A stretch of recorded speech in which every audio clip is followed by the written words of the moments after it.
All right, Julian, thank you so much for coming on the program. I really appreciate it. It's been obviously forever. The big very question, long time, George. Yeah, thank you. the big question I have, because it's been almost 20 years since I've graduated, but somehow you look younger. So someone needs to explain that. Someone needs to explain how that works.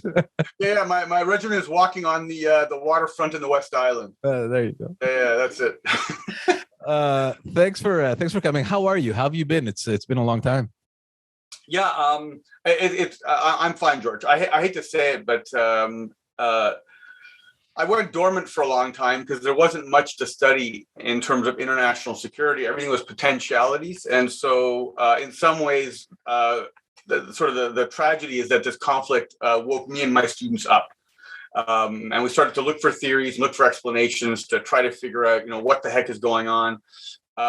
We generally predicted what was going to happen, and we published things before that suggested it was going to happen. And we were fairly confident, but even just about every analyst was taken for a spin on a whole bunch of different points. So it's a surprise on many levels also. Yeah. Before we get to that, because I want to speak to you specifically about what's happening in Ukraine. I think everyone is pretty much stuck to their TV screens these days, wondering what the hell is going on. Nobody ever really expected a major power invading Europe again after, that whole history that we've all been taught. But before that, just, a little comical thing. I need to tell you something that very few people know this. And my whole thing through Concordia and later on the career, it was all by chance. And the reason I say this, you're probably responsible for that. When I got into university, I assume a lot of students are in the same boat, had no clue what I wanted to do.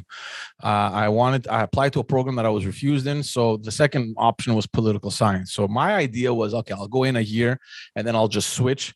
And then it happened that I think the first semester or the second semester, among the first classes I took was one of yours.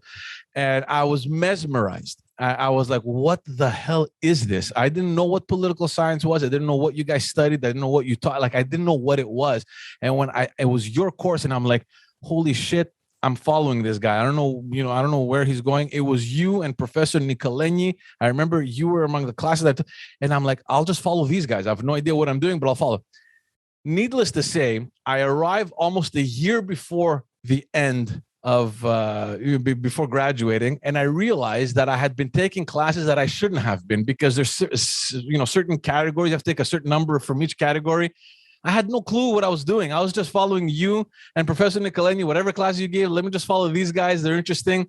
And I realized at the end that I was missing so many courses to graduate. So I appreciate that.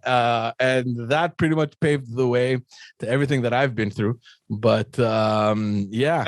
And you went to politics after that. You said you went to Greece and... I went to work in Greece. I stayed there for about 8 or 9 months. For the NATO Association. Yeah, it's a NATO-based organization, and very, very interesting, eye-opening experience. Obviously, you're working abroad. It's Europe, different challenges, different way of life, and it was a great experience. And then right when I was thinking of, staying there in 2007, there were provincial elections in Quebec, and a friend of mine had happened to win.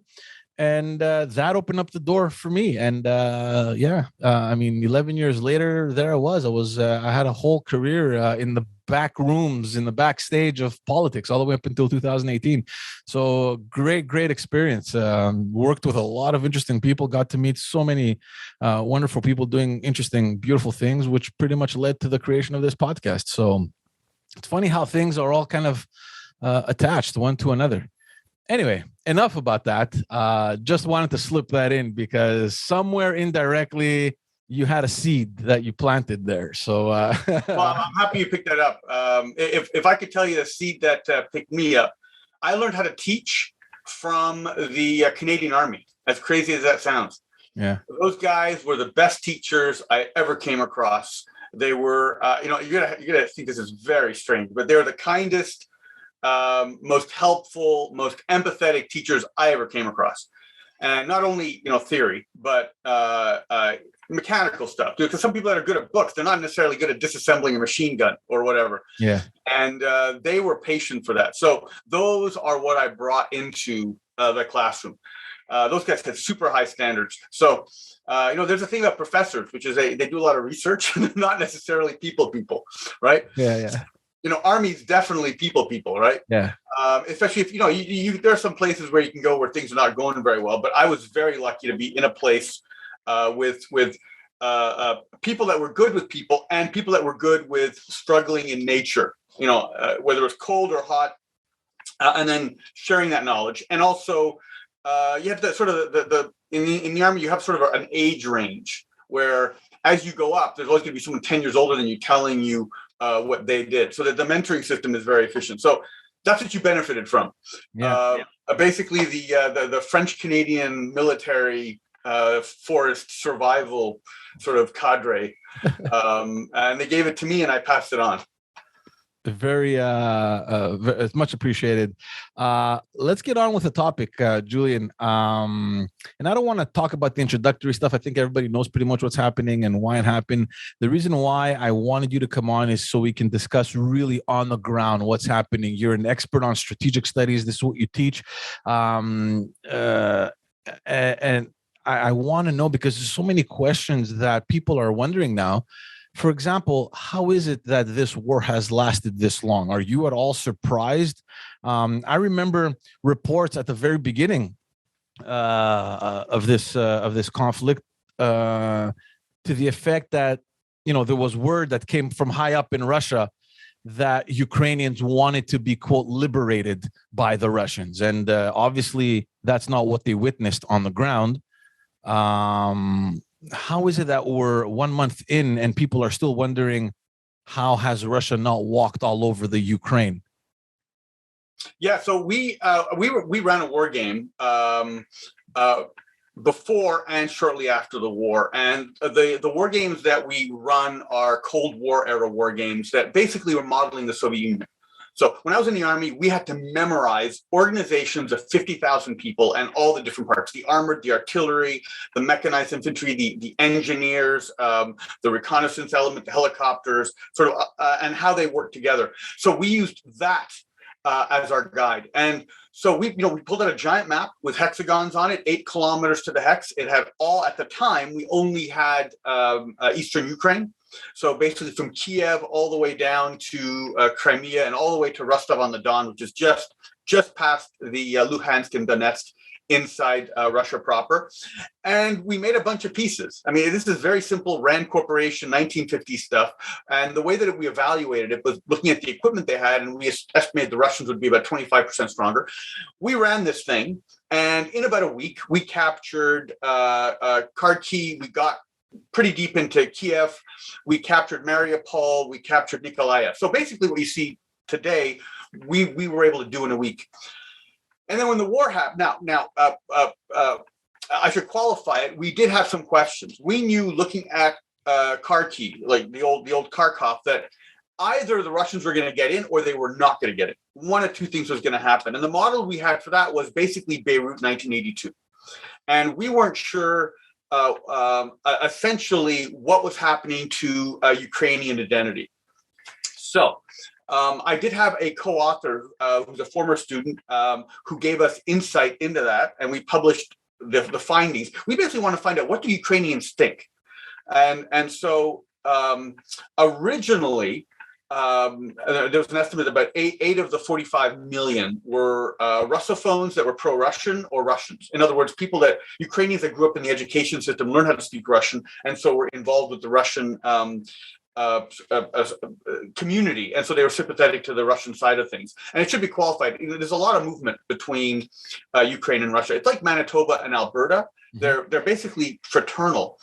But in the case of Russia and Ukraine, they've protected each other for 1,000 years. I mean, Ukraine provided the Cossacks that allowed the Russians to take over Siberia. It was the Russians that helped the Ukrainians fight off the Turks in the Sea of Azov. And so these are two codependent, geographically different regions that go back, 1,000 years, if not more than 1,000 years, to the Rurikins. So the question was for us, how is this new identity, the sort of the nation that was being created, how strong was it going to be? How resilient? So we figured that after Donetsk and Luhansk split off in 2014, we figured that those Russophones and those Russians that wanted to be with Russia would have gone there. And what was left were Russians who were not sympathetic to Putin. And if you look at the political parties after 2014, you'll see that many of the issues were no longer divided on identity politics. They're divided on other issues. And so that told us that the Ukrainians were starting to coalesce. So that's a huge factor, because in all the models that you can use to measure combat, probably the most accessible one is one by a guy called Trevor Dupuy. He was a World War II colonel of the artillery. Post-war until 1995, he came up with a series of mathematical models. He was a subcontractor for the Pentagon and did analysis. He basically had a huge database of every small engagement. We're talking like a battalion level, like 500 soldiers against 500, from Napoleon to now. So it's a huge database. And the different variables matter at different times. I mean, sometimes weather matters. Sometimes not having enough food matters. Sometimes the weaponry matters. But on average, the single most important variable is human capital. How motivated, how educated, how well led, what is the morale? So you could have an army with super advanced equipment, and if their morale is low, they'll get destroyed every single time. And it's very hard to predict, what the skill set is that you require. In the Arab-Israeli dispute, a frequent complaint is that the Americans give Israel top-notch equipment, and that's why the Israelis win. And that's not strictly true. The Israelis had this one particular skill in '73 where they had pickup drivers. I had this student, and his father was had a pickup truck during the war, and he would drive around at night after the battle and pick up junk and drive it back to be repaired, all sorts of junk. And they would work on it, and so the Israelis accumulated a large pile of Russian equipment that they then use better than their adversaries. So in the case of Ukraine, we thought either the Russians were going to drive into Kharkiv and drive into Kiev, as they originally, I think, they're planning on this sort of surprise movement, or they were going to, we knew what it was going to look like, or they're going to hit the outskirts. And one of the things that we were aware of was in the 1970s and 1980s, NATO's strategy in West Germany in the event of a Soviet attack was to retreat to the cities. Mm-hmm. And you have these, what we call conurbations, which are these giant spread out urban areas. And the thing about urban areas is they make motorized vehicles and mechanized vehicles like tanks and other personnel carriers very vulnerable, because you can't see in a tank at all. It's really hard. You can only function if you got infantry there looking around for you. And if you've got artillery that's suppressing locations that might try to shoot stuff at you.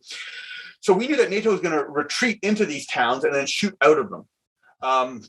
In fact, in West Berlin, which is, West Berlin during the Cold War was stuck deep inside East Germany. And so this place was going to be finished. Probably is going to be overrun in about a week. But the Americans had a huge concentration of artillery there. When I mean huge, I mean brigade equivalent. And its job was to shell the Soviet railroads that were going from Poland to the West German border. And so the Soviets had an entire army, the 20th Guards Army, whose task was to take the city and to stop this artillery. So we were not completely surprised. But I have to say, it's unprecedented that you can create human identity that quickly. 2014, the Ukrainians had no will, no organization, politically divided. They were still corrupt from 2014 to 2022. There's, just massive levels of corruption. But the soldiers on the ground, including Russian Ukrainians, had made a choice. And it meant, on the ground, it meant power levels were gone. Normally, you have some cultures where you've got someone in charge and people, listen to that person. So in places like France, the power distance is much stronger than, say, in Sweden. And so Sweden, generally, they fight better because they pass information more efficiently. This type of data comes from a guy called Geert Hofstede. It's all business type data. If you're running a company, you want to learn how to get your IBM company in different countries to work with other IBM companies.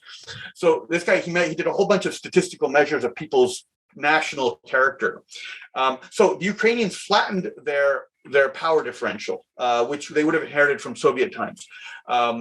So, in Russia today, you still have essentially the Soviet mentality, which is the citizens on the ground don't get involved in politics. They defer to the higher authority. They're afraid. And in fact, Russian citizens are not allowed to listen in on the debates in the parliament or the Duma in Moscow. And that was a recent law. So Putin was removing governance from the people. And in Russia, it's a fatalistic attitude. It has to do with their long history of insecurity. And so they buy security by deferring to authority. In Ukraine, that changed. The other big thing was trust. One of the ways the Soviet Union did not work was no one trusted anybody. And that's how the communist regime functioned. It atomized people. It either broke up groups that could organize against them, so people felt alone and alienated, or it grouped them together so that it could threaten family members. So sort of a two-pronged, we get when you're divided and we get you when you're together. Right. Ukraine, it solved that problem. So lower power level, high level of trust, boom, revolutionary change. So you're looking at a 100, 200, 300% increase in efficiency. It meant that people were talking and sharing information. Even if they didn't have the rank to do it, they would bypass their officer and do it anyway. Right. I totally did not. I've never seen this speed of acculturation. You have Mussolini. Mussolini tried to do this because in World War I, the Italians lost almost 1 million dead. It fragmented the society, and so Mussolini wanted a better way to have a war which wasn't so traumatic, so that you could have an Italian identity that could be created to create trust.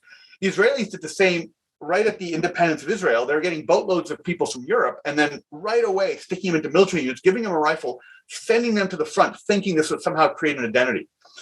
It doesn't always work. And so I think this is the big change. That we thought this could happen, but we didn't think it was likely. And when I mean we, there was eight of us in a seminar room at Concordia with a giant map and a bunch of pieces that we sort of put together a week before, going off of Orbats on Wikipedia and where we thought the Russians were.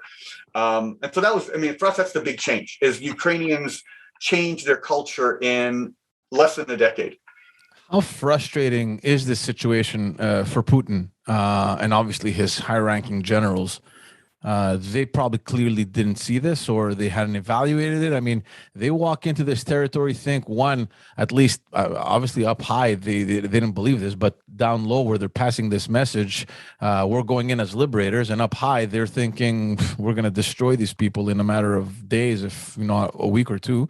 And we're a month later, and they have thousands upon thousands of casualties. Their plans obviously aren't going as planned. How frustrated is he? How do you feel that the situation must be there? Yeah, so my understanding of how Russia works is that you've got Siloviki, and these are different factions of intelligence strongmen related to the FSB. And so these guys have regional control of Russia. This was the case during the Soviet Union also. When Nikita Khrushchev, the premier of the USSR, he lost status because of his defeat during the Cuban Missile Crisis. Leonid Brezhnev moved against him. And so Leonid Brezhnev had the KGB guy from Moscow. Nikita Khrushchev had the KGB guy from Armenia, who was less powerful. He landed at the wrong airport and got picked up right away and arrested and then sidelined. So you have it's a mafia type of system. And I hate to use this example, but one of the indicators is, do the local FSB people pay for prostitutes, or do they just force them? Sells on the prostitutes, right? So they obviously don't pay for it. So you have that level of criminality, and it's associated with a racketeering operation. You've got 500 companies that constitute 80% of Russia's GDP. That's an enormous concentration of companies, and that means it's easy to do racketeering, where you extort money. We talk a lot about the oligarchs. The oligarchs are technically important. They know how to do their job, but they're politically powerless. They were powerful in the 1990s under Boris Yeltsin. It was the Wild West. They bribed people left and right, but they were very quickly contained in 1999 by Putin. So they're not the issue. It's really the Siloviki. So we've got this architecture, and most of the people around Putin are his Leningrad buddies. I mean, there's like 4 or 5 of them, including the foreign intelligence person, the overall head of the FSB. There's an ideologue that is the former head of the FSB. Now they control 4 political parties in the Duma. There isn't a single opposition seat in the Duma. It's incredible. All 4 parties are on the payroll. The only party that has members that occasionally don't follow the party line is the Communist Party, because they have strong labor union connections and they're not happy, obviously, with the oligarchs. So this is the only party that stood up to Putin, and Putin can't really do anything about it, because the same older generation that support the Communist Party also support the ideology that he's pursuing. So he's occasionally embarrassed by them, and it's sort of ironic that they're representing democracy. So Putin's frustration, I don't think he can blame the people around him. I think he knows it was his failure, because he embedded himself in this FSB culture.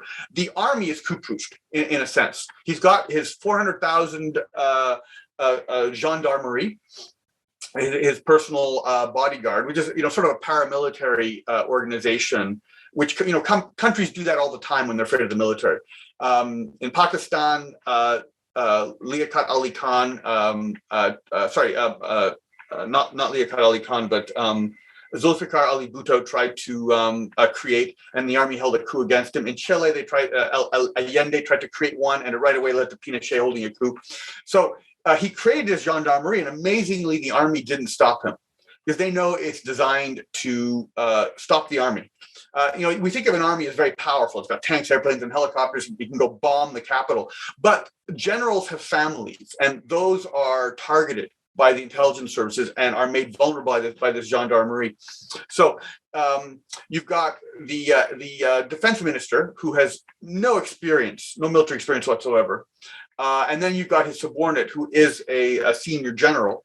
And from them, you have the same racketeering network, the same extortion that goes on between the Siloviki, the FSB strongmen of the different regions and the companies. You have them doing it to the logistical system in the military. So we have a military that is competent on the battalion and brigade level, but they're starved for money to train. They're not allowed to plan, and their logistics system has been gutted out. And so, this disaster in Ukraine for the Russian army, and the Russian army is furious. And I think that's what Putin's afraid of. The Russian army is not traditionally the guardian of the people, but in 1993, there was a pilot who shot down in Afghanistan who didn't like what the Soviet Union was doing. And when Russia fell, he led a political party movement in the legislature. And Boris Yeltsin, to remain in power, called upon the army. And the army drove tanks up to the legislature and shelled it in Moscow. And that was Alexander Rutskoy, who's still alive. So he was basically, his attempted overthrow of the Boris regime failed. It's very likely that's what Putin's afraid of, that the army would intervene. I often think, what do dictators think when they neutralize the army's ability to function, and then they pay a heavy price? And so, you think of the Ayatollah, for example. He wiped out the Iranian army, and then Saddam Hussein invaded, and Iran paid a very high price. But their thinking was more dangerous than Saddam Hussein's army were the weapons Saddam Hussein was providing minorities in Iran. Even though Saddam Hussein had this giant army, the Ayatollahs in Iran thought they made the right decision. Saddam Hussein, same thing.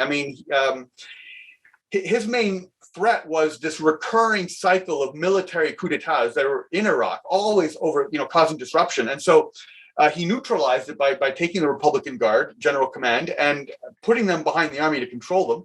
And then he eventually realized this war was too expensive against Iran. He allowed the army and the Republican Guard to train as they should. They defeated Iran, ended the war, and then he fired all those people. And again, Saddam Hussein thought he was doing the right thing, because if you look at Iraq in the 50s, 60s, and 70s, it was just a series of coup d'états that was very destabilizing. So Putin, I think in his calculus, he's trying to save Russia, right? He's fighting, in my view, a cultural war. He's got a society that has a rapidly dropping birth rate. It's being bombarded by messages of liberalism from the rest of Europe. And he thinks this is going to lead to the next breakup of Russia. You've got Ingushetia, Dagestan, and Chechnya, which are basically ruled from Chechnya by a strong man with a brigade of soldiers and the FSB who drag away young Muslim men at night. You have Russia's Far East, which is depopulating. And, China's made it clear recently that, the Amur region was taken illegally. That includes the cities of Vladivostok and Khabarovsk, was taken illegally from Russia in 1860. So Russia's got a territorial threat in the Far East. And with climate change, global warming, China has a big interest in going into Siberia and the Far East. It's got a ton of oil, a ton of coal, lots of minerals. As the taiga, the small pine trees move north, you got arable land. I mean, China's got half as much arable land as India. So they're suffering, and climate change is going to hit China worse than anybody. Climate change is going to take out the rivers in the Himalayas. So Russia's got to make itself stronger. Putin's solution was just a nuclearized defense. They've normalized the use of tactical nuclear weapons because it's the only way they could survive against China. China's got a higher per capita income in nominal GDP, which is crazy. It means Russia's completely neglected their economy. Their economy now is in nominal GDP less than South Korea, just ahead of Brazil, and Indonesia manufactures more goods that are non-military goods. Right. There's so many intelligent people in Russia. Moscow is top 10 for pure mathematics. People who want to do their math specialization, they go to Princeton, they go to Aachen, Germany, then they go to the University of Moscow. But you can't start a startup in Russia without it getting subjected to racketeering. So there's zero innovation in Russia that's not military. And we can see, while there is innovation militarily, they just can't mass produce, at least not mass producing quality. So I think Putin's scared of the army. I think he recognizes he made a terrible mistake. But I think he's fighting. I think he's sincere. I don't think he's doing this to distract the Russian population. I think he actually thinks that he's helping Russia by keeping it from falling apart. Because if Russia becomes a liberal democracy, the principle of self-determination is going to sweep away about 10% of the population. And this is in a country where there's no other formula to govern Chechnya except through violence. And once you have a liberal system in Russia, those places become independent overnight. Right. And the whole reason Russia controls Chechnya is because Russia lacks geographic frontiers, and Chechnya is right there in the mountains. It's the last piece of real estate. Grozny is right north of the mountains. And so by controlling Chechnya, the Russians control the flatland and the mountains. And that's a block in the Caucasus. So we're dealing with someone who he's not an imposter. He actually I think he does embody Russian nationalism. But he's the big mistake he's making and Xi Jinping are making is they're fighting history, because this liberal impulse isn't coming from outside China and Russia. It's coming from the young people inside Russia. Right. And there's just no formula for that. We see that in Canada. Can't avoid it. We're going to get to the neighboring countries that are, playing their own game in just a second. But let me just get on the ground in Ukraine. I was listening to a former CBC foreign correspondent, Brian Stewart. He was on some podcast. A very well experienced man. He's seen conflicts all over the world, and he was saying that in and around Ukraine, there's about 200,000 Russian soldiers. And, we have to understand that Ukraine is this enormous country with, over 44 million people, of which 11 million of are military age. And of those 11 million of military age, you have 6 million that are really fit for military service. And within those 6 million that are fit for military service, you have about 500,000 that are currently serving, or they're, part of the reserves.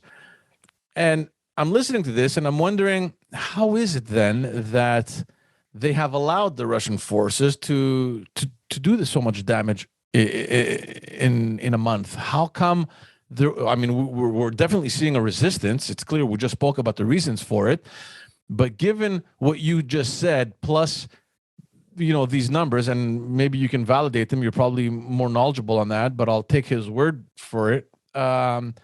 How have we not seen Russia suffer even worse? Or, how did we not see Ukraine end this conflict already? Yeah, so it really is Brian Stewart is completely correct in his numbers. You have light infantry equipped with anti-tank and local anti-air systems, with limited numbers of tanks and some artillery, basically secured in urban areas. And the urban areas are very difficult for the Russians to get into because they don't have enough forces to provide the support to get in.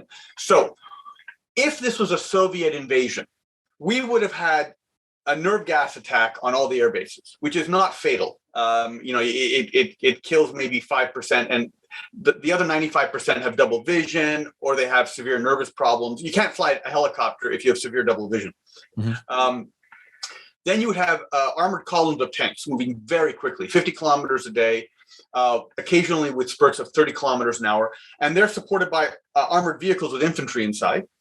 And when they come to a village, they're going to fire artillery very quickly to suppress it with smoke and then get around it. And they'll have combat helicopters floating around in the back to counterattack any enemy tanks that would be attacking. And if they find resistance, they'll move around it. If they come across a minefield, they during the Cold War, the Soviets had the biggest engineering organization in the world. I mean, and these guys moved fast. They could get hundreds of tanks across the river in an hour. I mean, they have these ferries that open up like accordions that deploy in 5 minutes.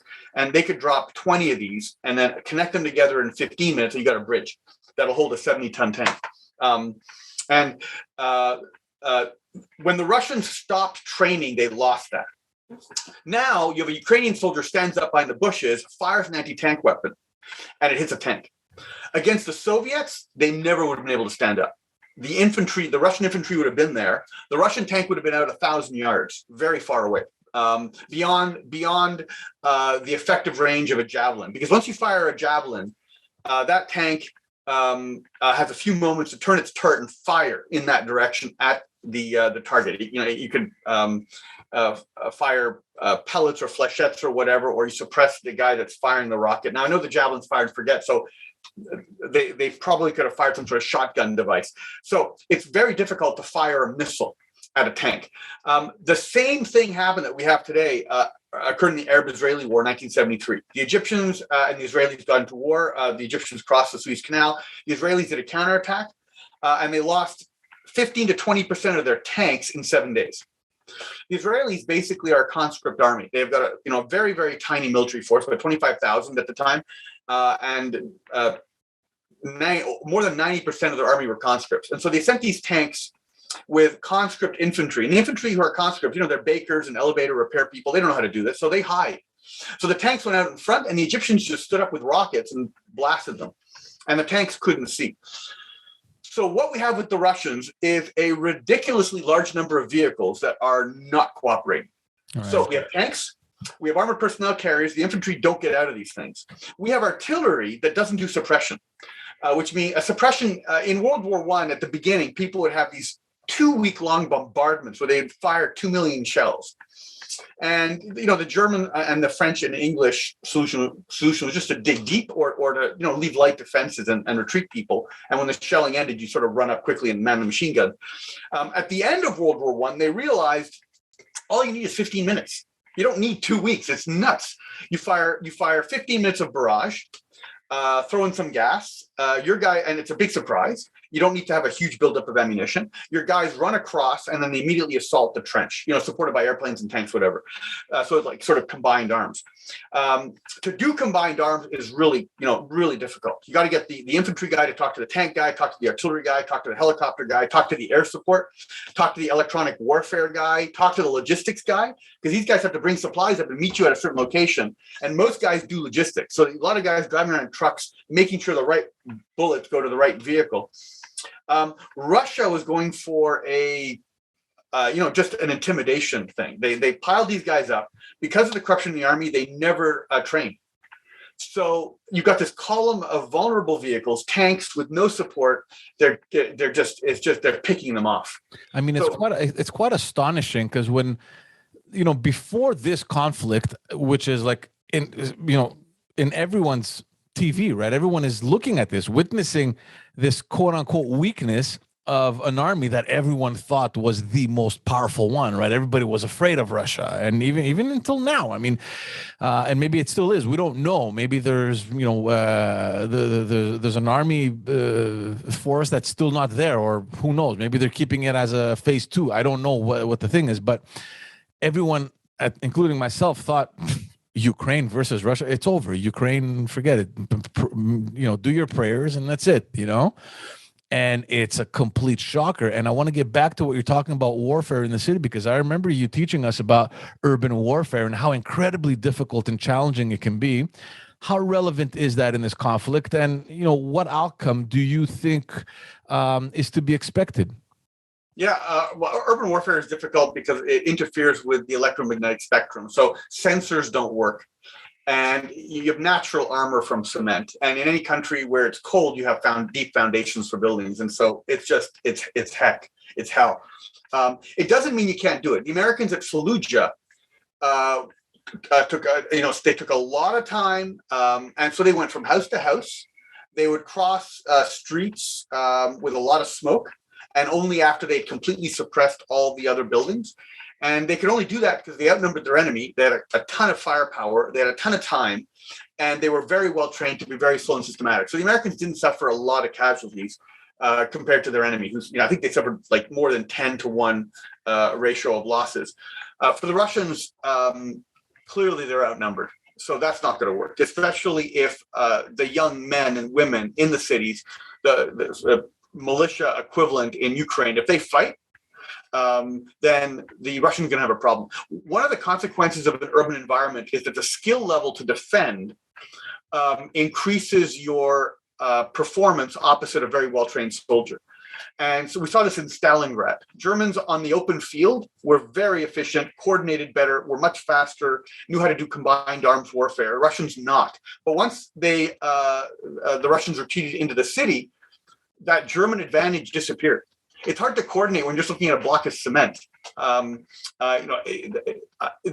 Germans didn't have the same options as the Americans had in Fallujah in Iraq because they didn't outnumber the Russians. They had less tanks, less soldiers, less artillery, and they had good junior level leaders, but over time, you no longer have this huge ratio advantage. And I think the loss ratio in Stalingrad was like 1-2, which is pretty severe. Every one dead Russian is one dead German, 2 dead Russians, which, at that point, the Russians are going to win. And that's ultimately what happened. However, the reason I wouldn't write off the Russians is because of their performance in the 1939-1940 Finnish War. So they invaded Finland in 1939. And in the first 50 days, they suffered 300,000 dead, an order of magnitude more than they're suffering now, 20 times as many dead as they're suffering now. The Finns, their population was like 3 million. The entire population of Kyiv, that. And they're able to get behind the Russians in these very long forested roads that look just like forested roads in northern Quebec, and cut them off and destroy them piecemeal. And then the rest of them just froze to death. Or were killed in large numbers. So the one thing the Russians have is a consensus on security, where the society in general supports the idea that defense is important. And that's very important because many people don't believe that. the Americans in Vietnam, for example, the Americans fought reasonably well, but there were serious problems having to do with the American population and the American soldiers in Vietnam weren't clear why they were there. And so there's a serious motivation issue that undermined efficiency. People are not putting in their all. Mm-hmm. So the Russians reinvented themselves in the Finnish War. They stopped fighting for a month. They fired all the senior officers that were nincompoops, basically, because they had political purges. And so a lot of the efficient generals were taken out. So they had to locate new efficient generals, basically bringing people up from the brigades and the battalions. Joseph Stalin, head of the Soviet Union, obviously, created a political space where the military could operate professionally. They trained, they rehearsed, they did an analysis of the fortifications, the Mannerheim line that the Finns had built very, very scientifically. And then they landed on top of the Finns like a ton of bricks. So the danger is the Russians can turn around very quickly. Clearly, the army, more than anyone, has been humiliated. Yeah. And one of the reasons Saddam Hussein in 1986 and 87 reformed the Iraqi military is that we know that he was facing threats from the Iraqi army, which said, we've been fighting for half a decade, we've been dying, you are incompetent. If you don't change something, we are. Mm-hmm. So he preempted a coup. So Putin might do the same thing. The question then, and I don't think sanctions are a factor. I think the losses of the Russian soldiers are a factor. Russian people don't mind sacrificing their immediate quality of life for security, because they've had a very, very long, difficult history. And so they will defer to authority if the authority is providing security guarantees. So I think that's a danger. I had a dispute with a couple of students, and we were sort of bean counting every single unit and which units were destroyed, because there are ways of identifying which units were destroyed. And the dispute centers on the VDV, which is the descent forces, basically airborne units. And the Russians have about 7 or 8 brigades, each brigade like 3,000 to 5,000 soldiers of airborne troops. And these troops are the elite of the Russian military. And they're precisely the kind of high quality infantry that you would need to be able to provide support to tanks. But they're about 50% conscripts. And so we were speculating that if there is a rebuilding of the Russian army within 30 days, it would be around those guys. Mm-hmm. In 73, after the Israelis lost a lot of their tanks running into Egyptian rocket infantry, they took their airborne guys, this tiny, tiny unit, and they took a couple of special forces guys. They matched them up with a tiny force of regular tanks. And they had this combined force drive deep behind the Egyptians, get to the canal, and start building engineering equipment to cross it. And the rest of the Israeli army, which is conscripts, basically followed in behind. So we could be seeing the Russians sharpening the tip of the spear. But all of this depends on whether there's political time in Russia to do that. So as powerful as Ukraine's resistance is, 200,000 Russians in a combined arms force, retrained with competent brigade and battalion commanders, without political direction from an FSB Siloviki game plan. Even in an urban environment like Kyiv, they'll easily overcome the light Ukrainian infantry. So what does this mean for the EU and for NATO? How does this conflict affect, or will affect, or has affected already, the regional balance of power? Yeah, there was a danger that NATO is going to spin apart, and I think that the danger is still there. So right off the bat, you have Bulgaria, Greece, and Hungary who are not cooperative, right? Greece and Bulgaria see Turkey as the threat, not Russia, right? Because of traditional, Rome sees itself Moscow sees itself as the third Rome. Hungary depends on energy, and there are some political groups in Poland, like Hungary, where they're not particularly afraid of Russian invasion. They're far more interested in immigration issues. Mm-hmm. So Poland has an issue because of Kaliningrad, which is the ex-East Germany, East Prussia, which is between them and Lithuania. So they're more alert to the issue. Hungary is not. I mean, Hungary depends on Russian gas. And, we should qualify that despite this whole war going on, the gas is still flowing to Germany and Italy. I mean, this is the most cynical thing I've ever seen. Yeah. In an article I wrote, several months before the war, I mean, I basically characterized it as a war that's going to happen because Germany gave permission. The Germans have been blocking supplies from NATO to Ukraine for half a decade because they've been receiving energy and natural gas from Russia since the mid-1980s, before the end of the Cold War, and the Russians have never once done an interruption, even now. Mm-hmm. So it's a deal between the richest European country and the militarily most powerful European country. France and England, I mean, these are expeditionary sort of countries with overseas trade interests. Their militaries are tiny. England's entire military is 150,000, basically 2.5 times Canada's. They're minuscule. France is a little bit bigger. The British Navy is not deployed in Europe. I mean, it's deployed in Asia because the British depend on America to counterbalance European influence. And so they basically just match themselves to American grand strategy. The British have no independent nuclear deterrent. The missiles with the warheads that are in the British ballistic missile submarines are owned by a joint share company that's where the shares are owned by the US and British governments. And the missiles are reprocessed in a factory in the US. So very often British submarines will go to the US and unload the missiles there. Right. So France does have an independent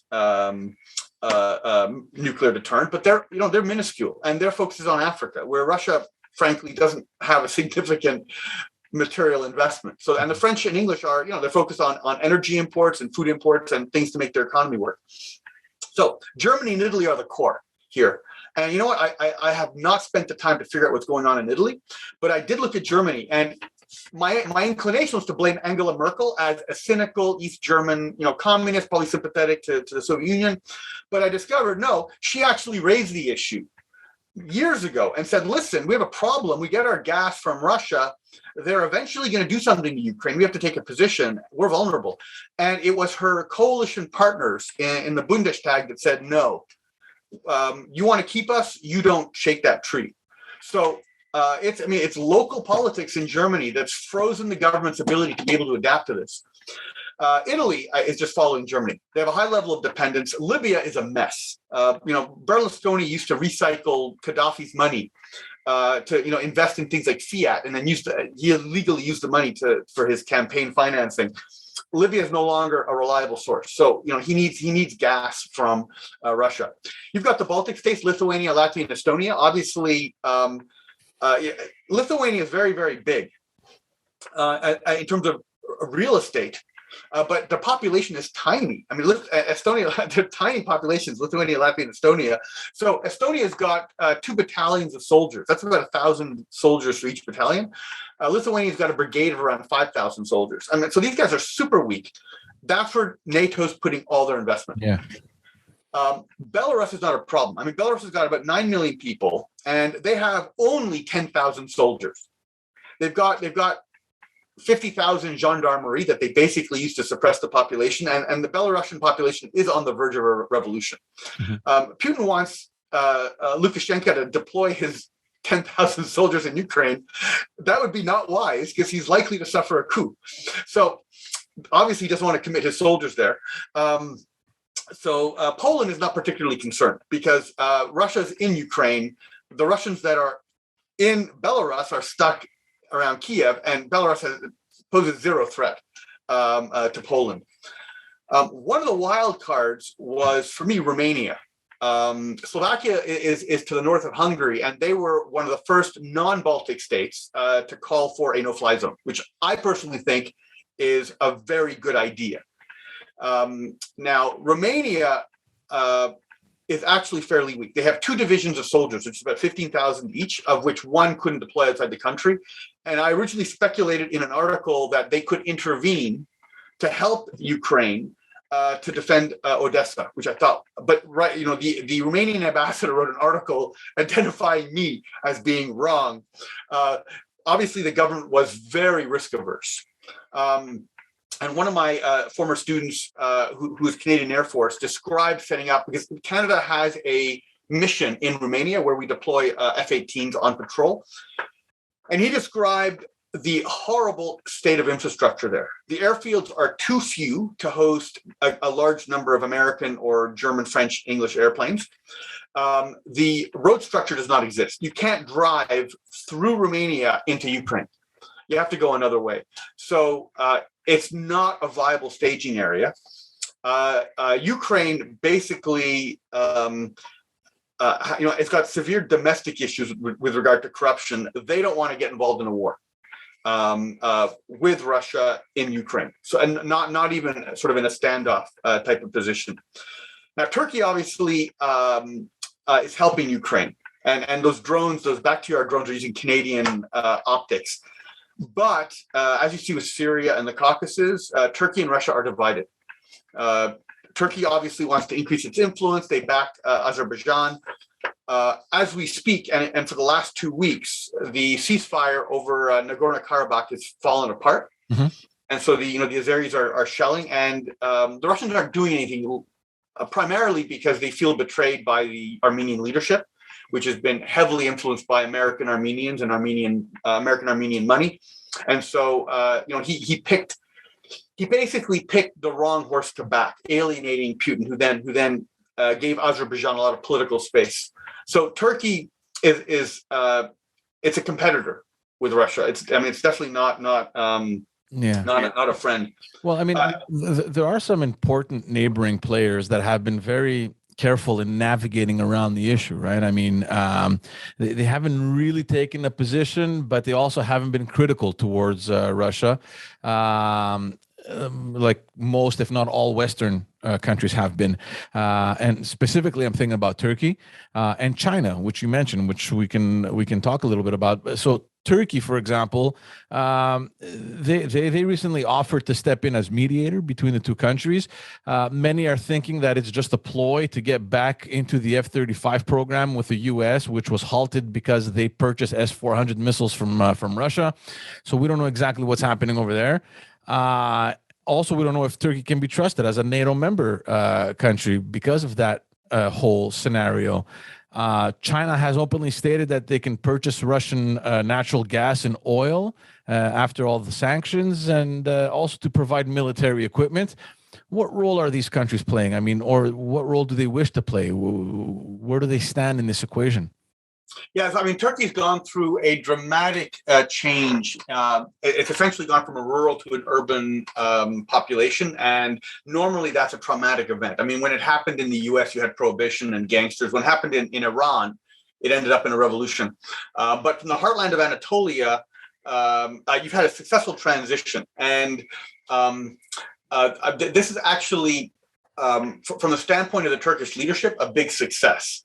Now, it has meant that you've had an increase in political Islam and a threat to the secularism of Turkey as a consequence, because of the people that were electorally activated. So that, those politics and the fact that Turkey gravitated away from Israel, that it gravitated away from the Americans, who are the traditional supporters of the secular Turkish military and Ataturk's vision, meant that the Americans were becoming very sensitive to the technology they were transferring to Turkey. I don't think the S-400 was the reason. I think it was the excuse.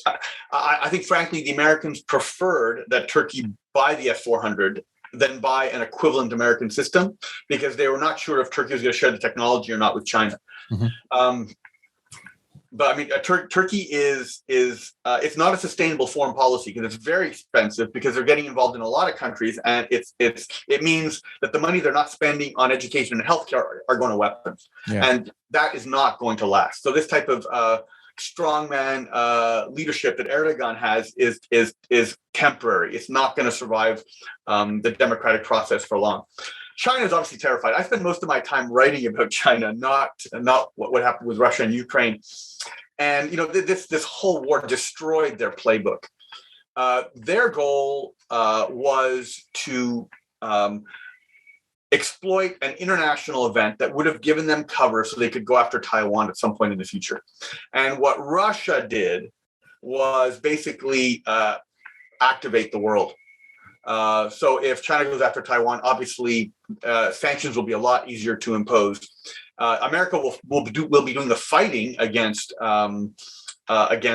China over Taiwan, but Europe is now going to be the economic base and provide resources to the U.S. and deal with Russia, which I think they're going to be able to do in short order once they move forces to the frontier of Poland. China sees that if it starts a war, China is dependent on energy, and it's debatable whether Russia can supply enough energy for its own needs and the needs of China if China were to be blockaded, around the straits near Indonesia, so that it couldn't get oil from the Middle East. And China, of course, depends heavily on food. I mean, if there's a shortage in the world's food supply, as there is now, and China suffers a famine, there's not enough food on the entire planet to make up the shortfall. China it's that precarious, the agricultural system in China. When I was there, I was in a rural area outside a city, and I got to drive around and see the kind of farming. And China's farming it's reasonably efficient, but it's less mechanized than Western farming. People have tractors, but it's really, they look like souped up John Deeres. It's like a John Deere with giant wheels. They don't have the massive combines that you associate with most Western countries. So China's doing the bare minimum because they need to not have a complete rupture with Russia. But I mean, essentially, Russia and China are geopolitical competitors. China wants the Far East. China needs the Far East. The American diplomacy of the 1950s and 60s had no problem peeling communist China away from the Soviet Union. I mean, in 59, they split ideologically because China wanted to bomb Taiwan. In 54 and 58, they tried to bomb Taiwan, and Soviet Union said, we're not going to support you on it. So they split on how aggressive foreign policy should be. And then in 69, they had a border war. And then by 1980, a third of the Soviet Union's military was deployed opposite China. Now, the Russian military has pulled back 100 miles from the frontier as a part of an agreement. But in my view, a showdown between Russia and China is inevitable. Wow. And it's far more important than Taiwan. For sure. Are you at all concerned about the sudden increase in defense spending from other countries? I mean, we saw Germany right at the beginning of this conflict announce unprecedented amounts. Some Baltic countries have been beefing up their arsenal with the help of some other countries, including Canada. This week, during a NATO summit, the Secretary General was adamant about members meeting the required 2% of the GDP spending on defense budgets. This has become actually a present issue in the current leadership race at the Conservative Party of Canada here, where some candidates are suggesting that we need to be investing much more money in protecting our northern border to Russia. What's your take on all of this? Okay, so I mean, in general, the quantities are minuscule. I mean, if you compare the amount of money spent on health or education or infrastructure, or even research and development, military spending is super low. Since 2000, Europe has gotten rid of 1/3 of their tanks. Belgium and Holland no longer have any tanks at all. So you've had and in fact, Belgium and Holland created a joint navy so that they didn't have to have two navies. So you have a general drawdown in the West. The British have cut their fleet in half since the end of the Cold War. They've got a nice, two shiny new aircraft carriers, but the escorts for it are not sufficient. They would have to have American logistical support, American submarines. So NATO very rapidly de-equipped. And the numbers are so low, there's almost no impact. And a lot of the technology that they would be buying, communications equipment, is going to be dual use. And a lot of the success Ukrainians have is good intelligence, which allows them to pinpoint strike the targets in Russian targets in Ukraine. So you're not going to see a macroeconomic consequence in terms of a opportunity cost for a major other program. Obviously, where the pain comes from is that you're going to have governments having to have long-term programs that have to be consistent. So in Canada, for shipbuilding, aircraft production, you have to commit to a policy.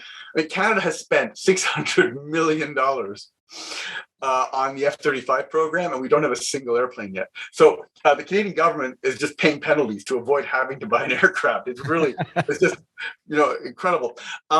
I'm generally not a fan of Arctic security because I find that it is a distraction. The Conservatives generally use it as an easily identifiable object that we can spend money on. The Liberals, when they're pressured to spend on something, like with the AUKUS affair, where the Americans and the Australians got together on a submarine program, and Canada did not want to look like a bad ally, suddenly the Liberals are talking about spending up in the north. So it's really both parties that use it as a place to put money. Its only use really is to block Russian natural gas, which goes 90% by tanker, not pipeline, to Asia. So you could block it there, but I'm not sure what we would add that the U.S. Navy would not. So our main priority in the Arctic, of course, is to defend the international Northwest Passage, which under international law does not belong to us. Although our government's position is that it's ours, but if you look at UNCLOS 3, United Nations Law of the Sea number 3, it's clearly not belonging to Canada. Yeah. But that doesn't get much press, and no one's going to support us. And the more provocative we are, the French or the Americans are going to put a Coast Guard vessel through there and just park it in the middle of it and dare us to move it. So it's best that we don't do anything. Obviously, I think Canada should take a much more aggressive position. And most of what I've written about is the lead up to the First and Second World Wars. I mean, Canada sent 2 battalions of infantry to Hong Kong. Mackenzie King did, the Prime Minister of Canada, a few months before. And they were all quickly defeated by the Japanese. We didn't send enough. The British were swept out of Singapore. The Americans and the Philippines were swept out by the Japanese in 1941 and 42. What we should do to avoid war is to make an estimate of how aggressive China's going to be, and then to participate with the U.S. But Canada's political culture is just very anti-security, and this is not certainly you have a minority of the population, a minority of the electorate in Canada that support the Canadian government having a larger military. But there wasn't much of a backlash when the military was cut. So we actually did more than our fair share in the decade after World War II. And then we started to decline. Diefenbaker's government, conservative government, fell over a vote when the U.S. was essentially giving us, I mean, not even dual control, but giving Canada its own nuclear arsenal to shoot down incoming Soviet bombers. These are not missiles that could reach the Soviet Union, but they're local theater weapons to shoot down bombers, air-to-air missiles, the Falcon and the Genie. And, we could have gotten other types of equipment like nuclear depth charges to chase submarines. The majority of those in the parliament and a large part of his cabinet said, no, we don't want nuclear weapons. So the Liberals came in, and then Lester B. Pearson, to mollify the Americans, secretly accepted nuclear weapons. And so we had nuclear weapons. We had the Beaumark warheads and Genie air-to-air missiles. And then Brian Mulroney came in and said, get rid of these things in 1987. So we sent them back to the US. But essentially, Canada didn't, we had no official nuclear weapons policy because we didn't want anyone to know, least of all our own electorate. So I don't see broadly, there's not going to be a big consequence raising the defense spending to 2%. It's a minuscule amount. Now, I should qualify it. Any money spent on weapons is a waste of money. It's always a waste of money. And this whole myth that World War II somehow galvanized the world scientific community, and then we had a great life in the 1950s because we had television because of it, it's totally flawed. If you look at the number of Americans that were unemployed during the Depression, when World War II broke out, the exact same number of people were in uniform fighting. Right. So, ask yourself, what would you prefer to be, on an unemployment line or charging a beach with a rifle, right? So it basically took the underclass and put them in uniform. Televisions were going to be available 5 to 10 years earlier if World War II hadn't happened, right? Now there are some benefits. Radar, billions. It was the biggest program. More money was spent on radar than nuclear weapons and missiles, and there's some benefit. But they were going to spend that money anyway. And the types of radars they were designing are useless for civilian life. Proximity fuses for shells. You don't need that kind of equipment in the civilian world. So 2% is very cheap. If a country fights a war and it wins, it loses about 5 years of its economic life, which it then pays off over the next 100 years. And the British recently paid off some wars in the 19th century in the 1990s. So, looking at 150-year mortgage on money you borrow for a war. If you lose a war, you can lose up to 25 years of your economy. And that's what happened to Germany at the end of World War II. But the Americans rebuilt it with the Marshall Plan, and they stimulated it by creating a market. And if you lose a war and no one rebuilds you, you're like East Germany, which means you lose forever, right? And East Germany didn't recover until it reunified with West Germany and received a huge influx. So that 2% is minuscule in terms of the number of years lost from a war breaking out, which you do not want to happen. Now, these values are World War II values I'm giving you. If China goes after Taiwan, you're looking at and it turns into a general war, it's a 5 to 7 year loss. If it goes nuclear, just locally, it could be 25 years, plus Taiwan, plus the coast of China, plus other bases that the US has. And if it's strategic, I don't think China doesn't have enough nuclear weapons to inflict a civilizational collapse. But the lesson over Ukraine was that most of the key people knew it was going to happen. And the Germans gambled that they could let it happen and it wouldn't escalate. Largely because I thought Russia would just sweep in and that would be a fait accompli and it would be over. But there are important lessons for China, obviously, which is a fight over Taiwan will be very different than a fight over Ukraine, because where the Russians can drive into Ukraine and get stuck, they can always back out. If China puts 100,000 Marines on a beach, they're going to double down to make sure they don't lose. And while they don't have anywhere near the number of nuclear weapons that Russia does, what this crisis tells them is that they have to build a lot. Now, we are expecting them to have about 1,000 warheads, about half of which will be strategic by 2030. So the Chinese are building 3 large ICBM fields packed together. And that was an American concept from the 1980s, because if you have a warhead coming in, it detonates. Because of the hardened cement, you're only going to blow up 1 or 2 missiles. And the warhead that you detonated that came in, it's going to blow up all the other warheads that are coming in after it. So right after that, you can then launch. So it's a way of if you pack these things tightly together, it's a way of trying to save most of them. But China's going to build tactical nuclear weapons, and they're probably going to use them. And that, who knows how that, where that will go. And China's calculation is they're fighting against nature, because over time, climate change is going to weaken them, and if they don't capture Taiwan, they're never going to capture Taiwan, even if Taiwan is itself not that of intrinsic value. That's the consequence of not spending slightly more than the 2%. My recommendation for Ukraine would have been really deploy guys on the ground. There's this whole fear about this no-fly zone, which is it could somehow escalate. My thinking is if Putin is crazy and wants to launch nuclear weapons, he could have launched them yesterday, but he didn't, right? And the reason is he's not crazy. You and I live in a house in a suburb. We have a car. This guy's got mansions and mansions, and he's got connections, and he's got children, and he's got a girlfriend with 3 other kids in Switzerland. This guy's got a lot more to lose than us. He's not some sort of ascetic lunatic monk like Adolf Hitler, who has some sort of glorified vision of what the world could be like. This guy he's an intelligence guy, a professional, and he's sitting on top of a giant mafia, right? And it's all about the money for these guys. And so he's not crazy.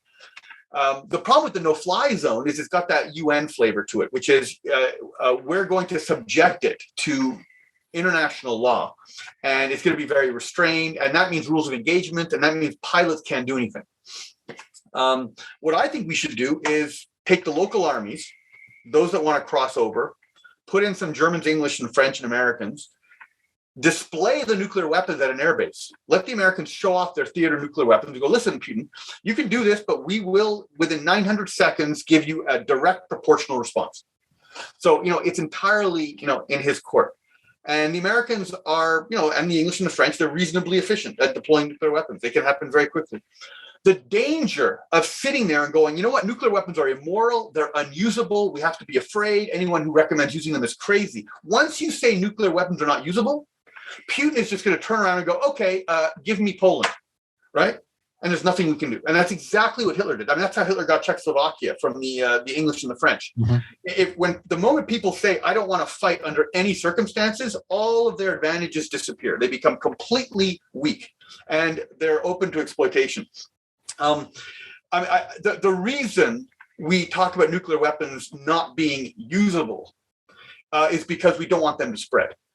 And we don't want them to spread because, it's just ugly having nuclear weapons go off. It creates strontium-90, which mimics calcium. It goes into children's bones, and inside bones is where blood is made. And so you increase the rate of cancer for people in their middle ages. Iodine, radioactive isotopes of iodine are created very easily, and they end up going to people's pituitary glands, and you get all sorts of horrible growth consequences. So we don't want a world filled with floating radioactive material, and we've done pretty good since Hiroshima and Nagasaki. The Americans tested 928 nuclear weapons in Nevada, of which 100 were above ground, and thank God that was in the 1950s. So that background radiation has been sort of leached out; it's no longer with us. So a tactical nuclear war in Ukraine is going to have that effect, and it's going to affect generations of children. That's what we're afraid of. It's not going to end civilization. There's not enough nuclear weapons today to wipe out civilization. And even if there were, I used to joke with my friends in Bangladesh. Bangladesh has a Nobel Prize winner in literature. Canada, to my knowledge, does not. Maybe I'm wrong. Maybe someone should check that. But, I asked my Bengali friend, if there was a large-scale nuclear war, would you mind repopulating Canada? And they said, no problem. They have the people. They have the advanced literary culture. They would be more than happy to, help us out and, continue the advance of human civilization. So that's, Rabindranath Tagore is their world famous Nobel Prize winning literary figure. So for me, a no-fly zone, rather a soldiers on the ground with displayed nuclear weapons, and you don't have to be aggressive. You just cross over into the border.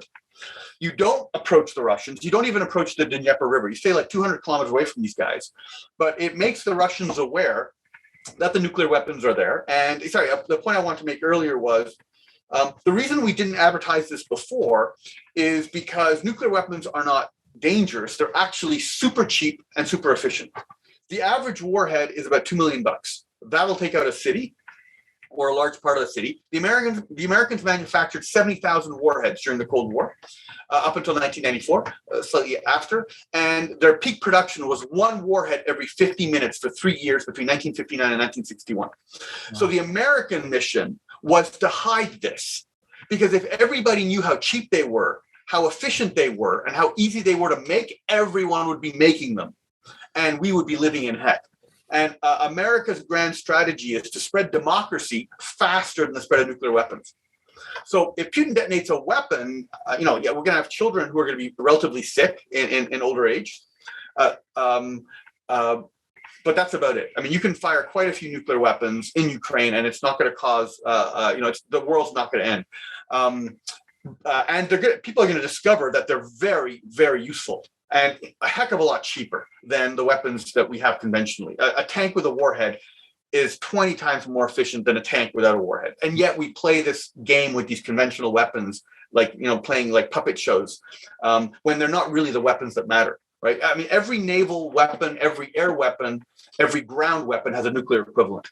Every, torpedo, air-to-air missile, surface-to-air missile, air-to-ground, bomb, air-to-ground. We have but we don't talk about it because we don't want people to get the idea that we should start building them. So that's the danger. If Putin detonates a weapon, it'll set a precedent, and people are going to start buying these things. And China obviously is learning from this. right? They're looking at Taiwan, and China's guaranteed. The first thing they're going to do is declare we have nuclear weapons. We really care about this issue, so don't go into our zone. And the U.S. is unlikely to behave as restrained as the Europeans are over Ukraine. All right. I've kept you on for a long time. Let's wrap it up. What do you think the next step is? Do you think Russia would ever back down from this, or they've gone full force too in to realize or to let people know that they made a mistake to withdraw? Is this more of a thing where they're in it for the long run? Are negotiations even feasible at this point, or is it a waste of time? Yeah, negotiations are always feasible. Every war ends. I mean, it's sort of a crazy, and there are books written about how wars end that you didn't think could end. So it is going to end. Just because there aren't limitless supplies of bullets in Russia. I think it's a big possibility that Putin is going to be sidelined because of incredibly poor performance. And I don't think it's bad. I think there's a young generation in Russia that is liberal, that are going to re-push the reforms of the late 1990s. I think that's what my fingers are crossed for. I have written rather cynically that we want to keep this war going as long as possible to increase the cost to Russia so that Putin gets toppled. Mm-hmm. And it's sad that the Ukrainians have to bear this burden. And I think politically, no one would ask them to do that. I think if Russia left Ukraine, Putin would be left alone to do that. I think if Russia reinvents itself and goes for Western Ukraine, and this war drags on for a long time, I think NATO has to drive into Ukraine, and they have to do it boldly, confidently, with nuclear weapons on display, to give a very clear deterrent communication to Putin about escalation dominance, which is if he gets more violent, we'll get more violent, and only by threatening that are you going to get him to back down. But I am hoping that the negotiated solution is him pulling out in the way that Khrushchev pulled out from the Cuban Missile Crisis. Because the Americans one last point. The Americans set up a quarantine around Cuba, and they told Khrushchev, you can't send missiles to there. And Khrushchev, he blinked. He said, you know what? You're strong, I'm weak. He turned his ships around. But what Khrushchev could have done was say, you know what? I'm going to keep my ships going forward. And then you, America, you're the one who's going to start the nuclear war. You're the one who's going to start the fighting that's going to escalate, right? There's a danger that Putin learns that lesson, the mistake that Nikita Khrushchev made by turning around. Mm-hmm. And Putin says, you know what? No, I'm going to keep going. I'm going to make NATO make the first move, right? And that's going to be very difficult because NATO is, there's so many players involved that they're not going to be able to act decisively. Well, yeah, because every NATO member has come out and said that they will not send boots into Ukraine. You think that would ever change? Yeah, I think it could change. I think if the level of horror inflicted on the civilians in the Ukraine continues and keeps continuing, and it becomes a forever war lasting a year, I think public sentiment will change dramatically. Wow.